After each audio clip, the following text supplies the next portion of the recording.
Movie release అవుతుందా లేదా అని చాలామంది రకరకాలుగా మూవీపై రూమర్స్‌ని క్రియేట్ చేశారు. దీంట్లో నో డౌట్ మూవీ కంపల్సరీ థియేటర్స్‌లో మన ముందుకి రాబోతుంది.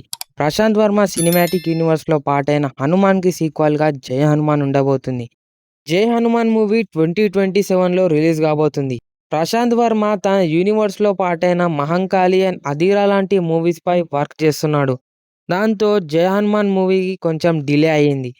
అండ్ 'మిరాయ్' మూవీతో తేజ సజ్జా అండ్ రిషబ్ శెట్టి గారు 'కాంతార' మూవీతో బిజీ షెడ్యూల్స్ ఉండడంతో మూవీకి సంబంధించిన షూటింగ్స్ కూడా కొన్ని రోజులు డిలే అయ్యాయి. ఇవన్నీ రీజన్స్ బట్టి ప్రశాంత్ వర్మ తన స్టోరీస్‌ని వేరే యాక్టర్స్‌కి నరేట్ చేస్తున్నాడు. ఇలాంటి కొన్ని కారణాల వల్ల 'జై హనుమాన్' మూవీ ఇన్ని రోజులు ఆగింది.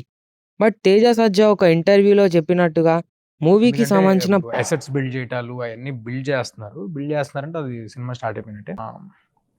2027లో ఉండొచ్చేమో మరి. మూవీకి సంబంధించిన ప్రొడక్షన్ వర్క్ స్టార్ట్ అయిపోయాయి. అండ్ మూవీ 2027లో వచ్చే ఛాన్స్ ఉంది.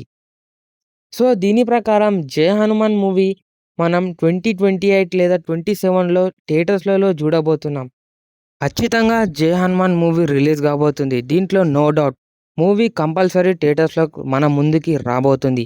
ప్రశాంత్ వర్మ సినిమాటిక్ యూనివర్స్‌లో పార్టైన 'హనుమాన్‌కి' సీక్వెల్‌గా 'జై హనుమాన్' ఉండబోతుంది. దీంట్లో తేజ సజ్జా అలాగే రిషబ్ శెట్టి గారు హనుమంతున వారి రోల్‌గా ఇద్దరు మెయిన్ లీడ్ రోల్స్‌గా మూవీలో ఉండబోతున్నారు. సో, ఇది ఈరోజటి video about 'Jai Hanuman' movie updates. So, please keep support for Filmscape Telugu. Thanks for watching.